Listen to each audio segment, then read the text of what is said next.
ففروا إلى الله إني لكم منه نذير مبين. Kita ketahui bersama sudah ada instruksi dari pemerintah kita untuk melakukan ibadah di rumah, kerja dari rumah, belajar dari rumah. Namun ternyata di sana Ustaz masih ada beberapa orang yang merasa berat dengan himbauan ini karena mereka terpaksa meninggalkan solat Jumat dan solat fardu berjamaah di masjid.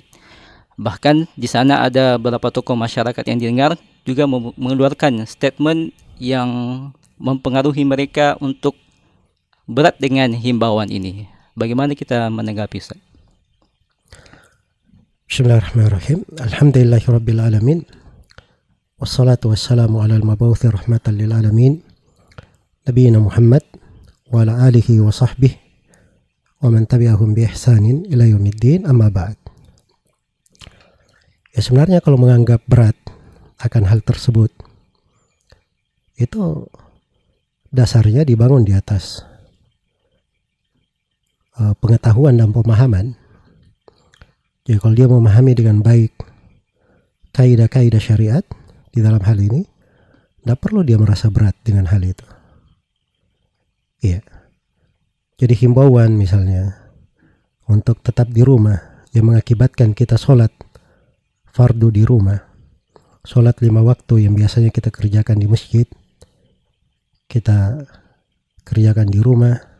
Sholat Jumat yang ditegakkan di masjid, ya, kita lakukan di rumah dengan sholat duhur, bukan sholat Jumat, tapi dilakukan sholat duhur 4 rakaat.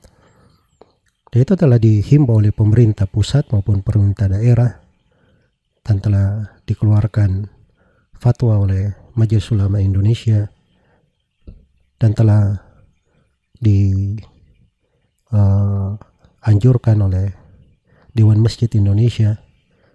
Dan itu adalah hal-hal yang dibangun di atas pedoman syar'i. Dari sejumlah sudut perlu kita perhatikan agar supaya kita tidak merasa berat dengan hal itu. Sudut yang pertama, ayat-ayat Al-Quran menjelaskan tentang hal tersebut. Allah berfirman, "Wala tulqu biaydikum ila tahluka." Jangan kalian melemparkan diri kalian ke dalam kebinasaan. Jadi kalau dipastikan pada sesuatu atau dugaan besar itu bisa menjadi sebab tersebarnya penyakit, maka itu adalah hal yang membinasakan namanya, dan kita dilarang menjatuhkan diri kita di dalam kebinasaan. Allah Subhanahu wa taala berfirman, "Wala taqtulu anfusakum innallaha kana bikum rahima." Dan jangan kalian membunuh diri kalian, sungguhnya Allah Maha merahmati kalian.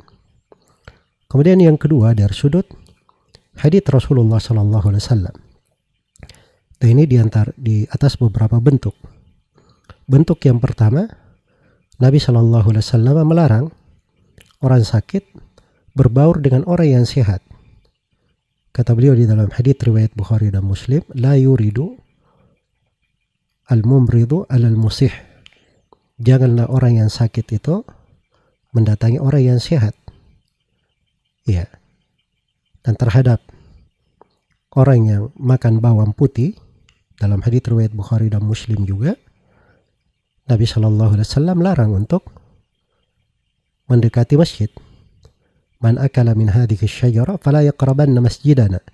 Kata Nabi sallallahu alaihi wasallam, siapa yang makan dari pepohonan ini, dari buah bawang ini, dia makan, maka jangan dia dekati masjid kami. Ini orang yang mengganggu manusia dengan bau mulutnya, itu dilarang mendekati masjid.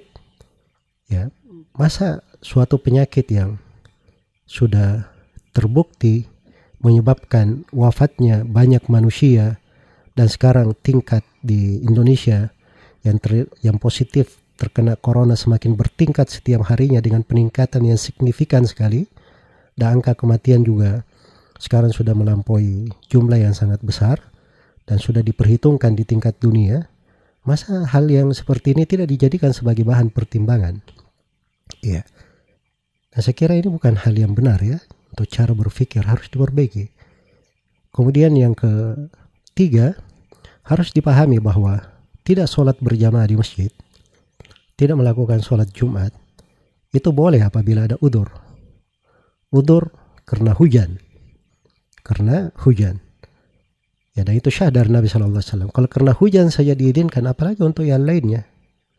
Ya, karena itu sepakat para ulama, tidak ada silam pendapat di tengah para ulama tentang kebolehan hal tersebut. Dan ini cukup kesepakatan ulama tentang hal ini. Maka alhamdulillah syariat kita ini adalah syariat yang penuh dengan rahmat, penuh dengan kebaikan.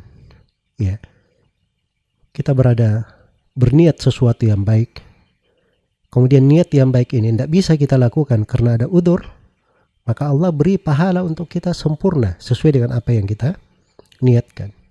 Karena itu di dalam As-Sahih, Rasulullah SAW ketika dalam suatu peperangan, beliau berkata kepada para sahabat bahwa di kota Madinah, ini padahal Nabi dalam perjalanan perang, beliau berkata di kota Madinah ada sekelompok orang, mereka berada di Madinah. Iya. Tapi mereka bersyirikat bersama kalian. Tidaklah kalian menempuh sebuah jalan, menuruni lembah, mendaki gunung, kecuali mereka bersyirikat bersama kalian dalam pahala.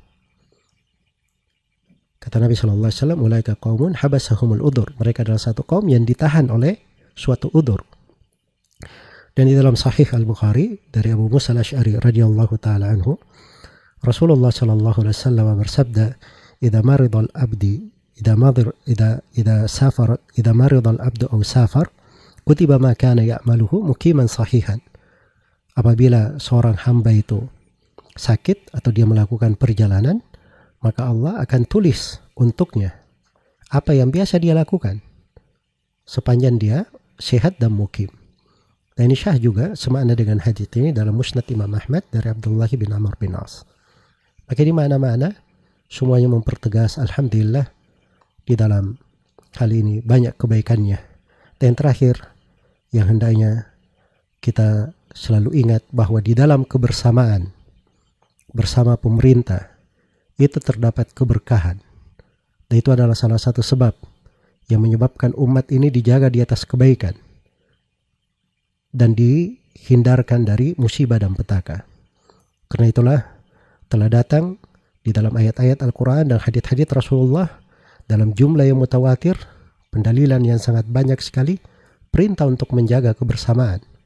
Maka ini harusnya yang kita pelihara, kita jaga. Semoga Allah Subhanahu wa Ta'ala melipat gandakan kebaikan untuk semuanya. Harusnya dia bergembira, dia di rumahnya duduk sesuai dengan konteks syariat, dia mendapatkan pahala, dia tidak pergi sholat berjamaah tapi dihitung untuknya pahala sholat berjamaah sebagaimana yang biasa dia kerjakan. Maka ini ujian-ujian itu kadang ada kebaikan, kadang sebuah ujian membawa sebuah nikmat untuk seorang hamba. Semoga Allah memberi taufik kepada semuanya. Wallahu ta'ala alam.